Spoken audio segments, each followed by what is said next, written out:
It's the state of the dungeon. It's a video that Rob does about his games. Yeah! Hello, ladies and gentlemen. Welcome to the lair of OmnusI. I am Rob, here to deliver another State of the Dungeon address, this one for the game that took place on October 15th, 2020. The game, 5th edition Dungeons & Dragons. All players were present. This was an ongoing mission. We had been sidetracked a little bit from our determined quest to put down the Green Dragon Worm Speaker, one of the 5 leaders of the Cult of the Dragon, and his steed, the Green Dragon Venomfang, who we had encountered as a young dragon, had been magically aged to be more powerful, and had been going on a bit of a bender in the Misty Forest, killing people of all sorts, elves, humans, whoever was in the forest. They were robbing, they were looting, they were passing on the treasure on to the cult, and we couldn't have that. So we decided that we would get in and take that out. Now, we had already determined via a divination spell that the Green Dragon Mask was not in the Misty Forest anymore. This was a problem. We really wanted that. We needed as many of those as possible to defang the ritual that Severin is sure to be starting up to bring Tiamat into the world. This is a bad thing. So, we were still determined to get rid of a powerful servant of theirs, so we were about ready to go plunging back in since we knew where the lair was. But then we were kind of going around through the Misty Forest, following the road, and we went to Altum. And when we got back to this place that is, again, kind of like a giant crypt, they lost a lot of people to this dragon's attack, we bumped into our friend, the ranger, Dalen, and we were talking to him for a bit, but he wasn't of liberty to come with us, necessarily. He was still doing some work for King Mellenbrock. So my character got on a lucky roll and remembered that the head of the town had a raven in his quarters when we interviewed him. And he was very evasive with his answers. We couldn't do much about the raven, but when we were standing and talking to a ranger who can speak with animals, he was able to go and interrogate the raven and found out that the head of the city had saved the town, stopped the dragon's attack by basically promising to feed it information. And that he crept out every night to inform the dragon about the defenses that the elves and humans were putting forth in the city so that they could slip around them and continue performing their horrible acts on the people. We were not happy about this, to say the least. But it was a godsend to us, because we realized this dragon goes out and meets him. We want to kill the dragon. Attacking the dragon when it's not in its lair is much easier than attacking it when it's in its lair and everything is going in its way. So we decided that we would follow this guy and find out where the dragon was going to be. They changed location frequently, so we were going to have to tail him. Now, we had another alternative for somebody who was giving out information to the dragon cult, and I don't know why, but we said Tredovic, our underworld expert, to go and find out how information was getting out to the dragon cult other than Galen, the leader of the town. And then came some of the worst communications ever. Tredovic is, well, his charisma is his dumpstat. He's not very good at the talking. And he blundered into the conversation, playing up that charisma, and almost missed a crucial key that the innkeeper, or the tavern owner himself, was a member of the Thieves Guild and was trying to give him some thieves' cant to try to loosen up the conversation a bit. When he realized this, he turned around and went back and they continue the conversation. He allowed, without, completely botching the talk, he was allowed to find out a couple of people who are suspected of being dragon cult informants, including one who's an advisor to King Mellenbrock. So, well, that left us to actually do the deed we were there to do. So, we kept surveillance on Galen, and when he slipped out of town, we followed. It turned out it was really handy to have my familiar, who is an owl. So, that was one of the few times that I've used my familiar, but, quite honestly, it comes in really handy if you're in the forest tracking somebody by owl. So we were able to follow him easily enough. My owl kept tabs on him, and eventually he came to a site, a grove of trees, where he just kind of sat around waiting. And he waited, and he waited, and he waited. So we waited, and we waited, and we waited. Eventually, we did the best we could, concealing our location and everything. Eventually the dragon flew by us, circled around, and landed. And his rider got down. Now, his rider was known to us, and also what made this whole thing possible was that we took Dylan with us, and he cast Pass Without a Trace, which allowed us to travel through the trees unseen. When I mentioned that we knew what this person's name was, which was Vainer Gren, he told us that, hey, that's King Mellenbrock's son. Exiled, but royal family. Oh, joy. What's his strength? Oh, he's a good swordsman. Oh, I was looking forward to a wizard duel. I don't get wizard duels. Okay, fine. But the dragon was there. We were still hidden. The dragon did not see us. So the dragon landed on the opposite side of the grove and started stealthing through the trees doing a patrol. Okay. I slipped forward, as my character is fairly quiet when he wants to be, and moved down to be within about 50 to 60 feet of the green worm speaker, which I was able to do successfully. I got to catch some of the transaction. He was delighting in the fact that he was forcing this guy to be a traitor and reveal all the information, and he was there for the exchange. So when he reached out and took the information, the dragon was circling back around, and he was as big as we remember. It's still a nasty proposition, but it became pretty clear he was going to walk right on top of me. And also one thing became pretty evident. It's a good thing that even though dragons have a ton of resources on their side, they're very hard to sneak up on. They're not invulnerable to being snuck up on. So we were doing all right until we were prepared to ambush. Then the game was up pretty quickly. But the dragon we were fairly able to deal with because, of course, now we have the dragon hammer. That helps. And also it helped that the dragon worm speaker isn't a wizard, so I didn't need to cast counter spells or anything, really. So the dragon comes forward in a rush to try to save the worm speaker. He wanted to keep them together. Tactically, probably a sound idea, although he didn't turn and use that ferocious breath weapon of his on us. Probably, well, he might have realized that we're largely dwarves now and resistant to it, but still, that's quite a bit of damage we didn't have to worry about. He went to try to get the worm speaker away by letting him mount. I wingbound him using the spell so that he couldn't fly away quite as fast. I was not able to permanently ground him, which is sad. Couldn't completely paralyze his wings, but I was able to slow him. And when he moved and landed, he also ate the head of the town of Aldham, Galen. Nom noms. So he's dead.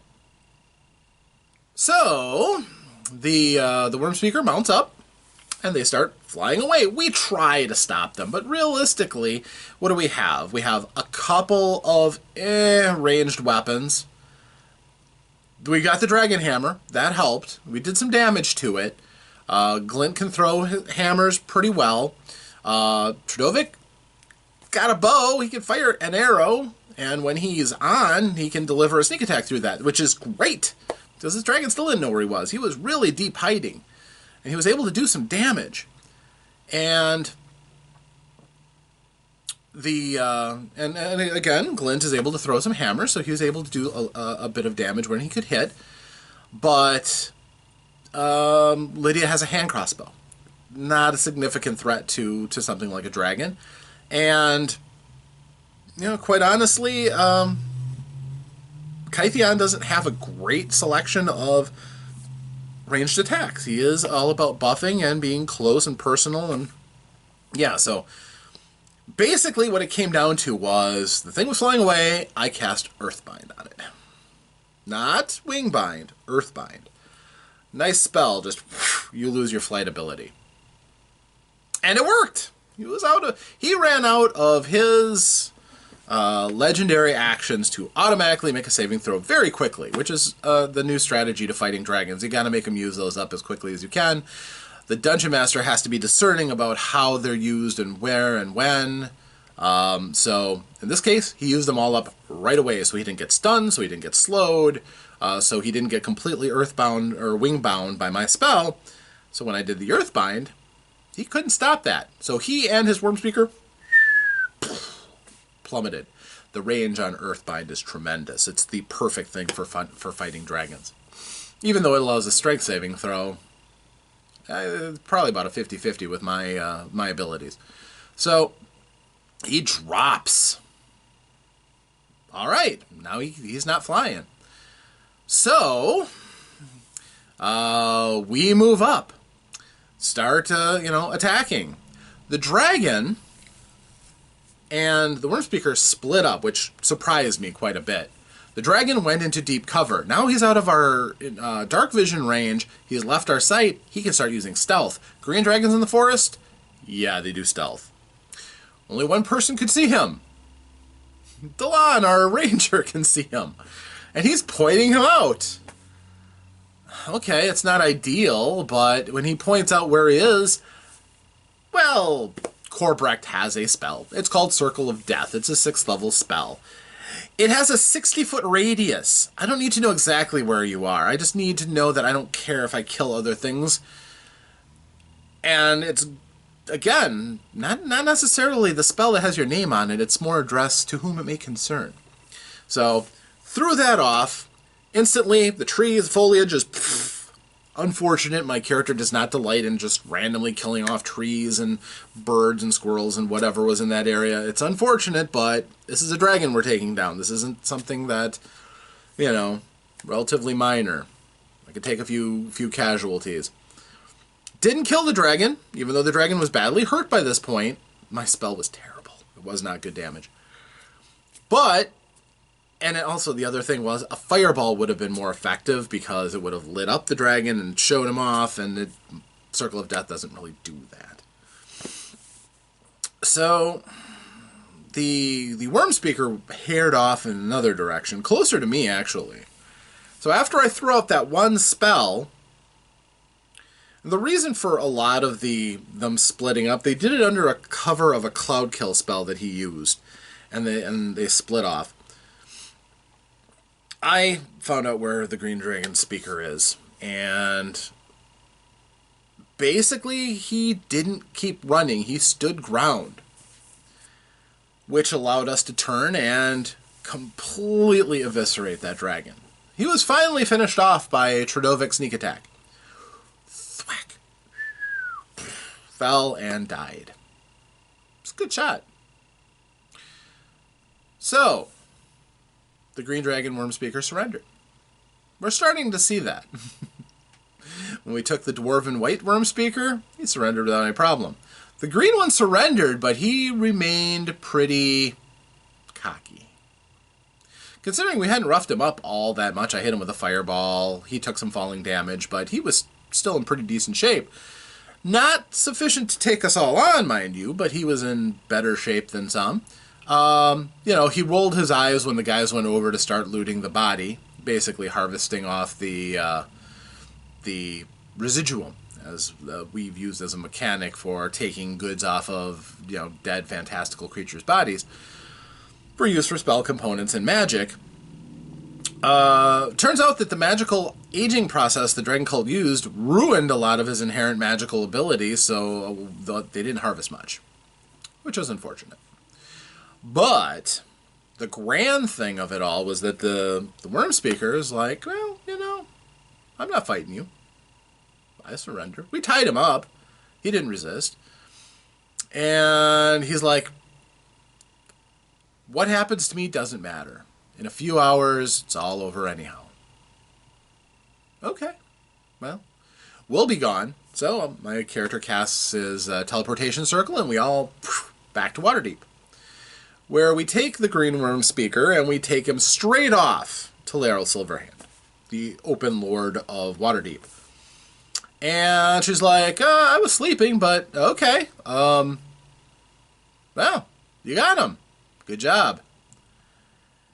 There's a bit of a problem, though. Yeah. As it turns out,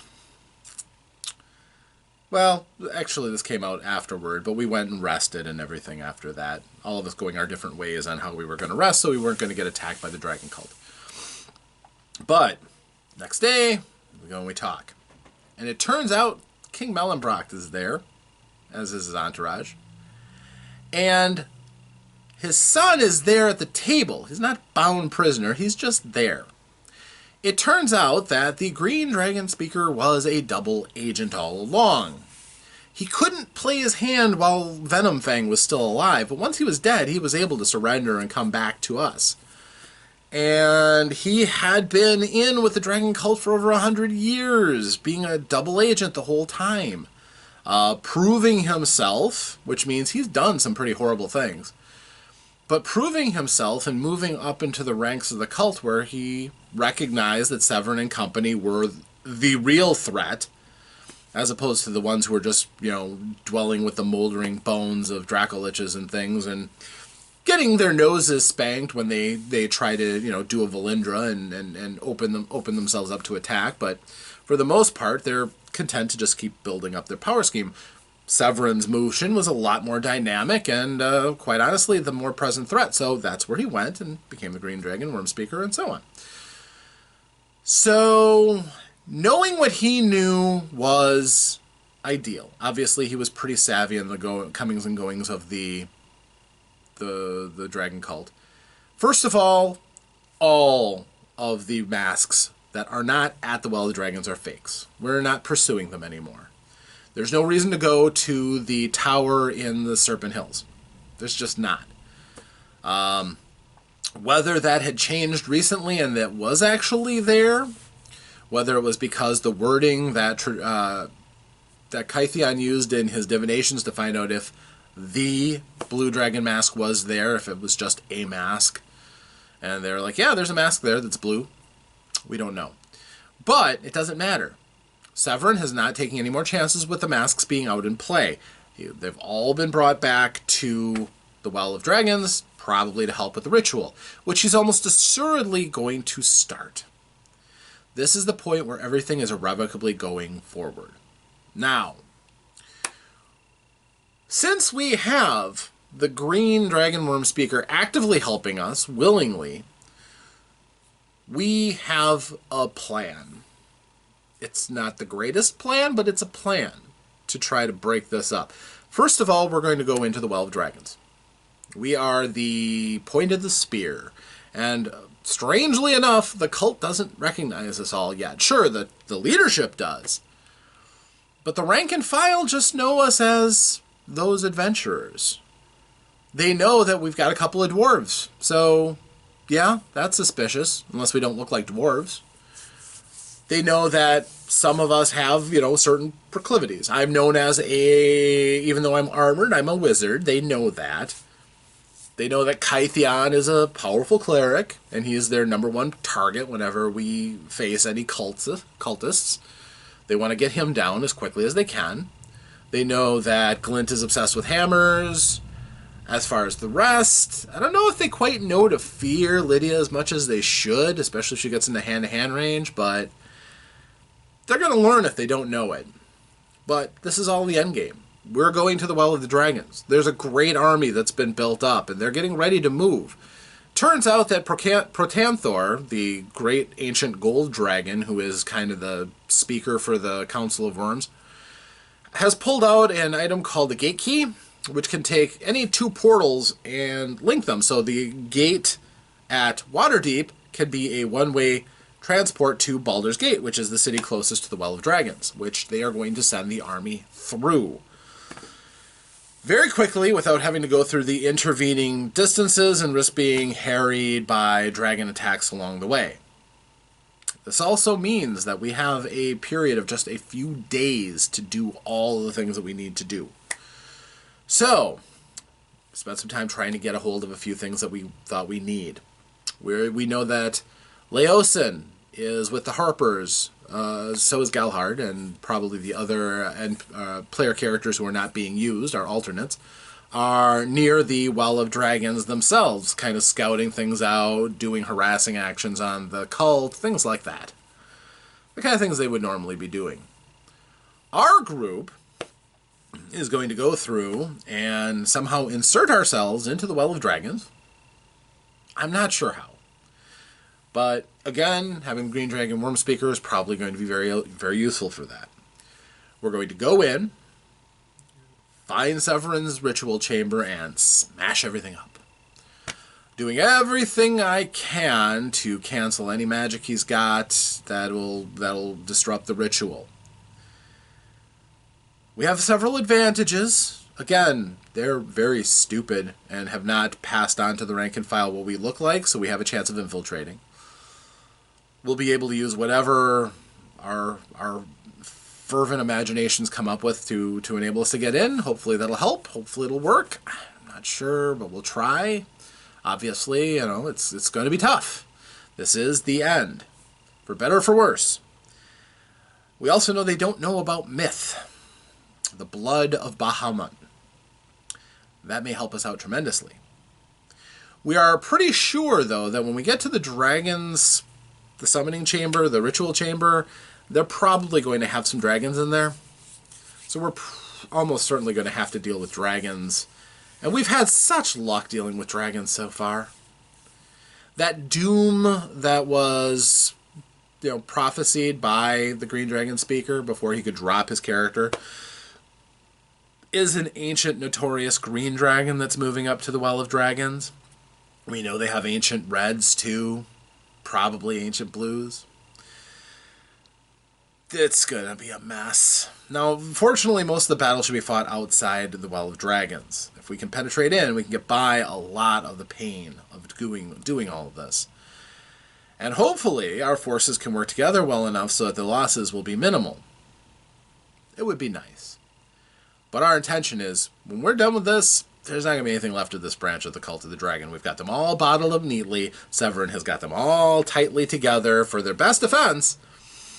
But once we're done, we're going to cut the head off and take care of this branch of the cult, and hopefully it'll never have to be worried about again. And then we can worry about trying to destroy the masks and whatever else we can do. We're determined to see this through to the end at this point, so should be very, very interesting. Things are going at a rapid pace, and time will tell if we are truly ready. If not, this is going to be the shortest offensive of all time. So that is the State of the Dungeon address. Hopefully you've enjoyed it, and moving forward, we'll tell you how things go, for better or for worse, next time. Thank you, and farewell.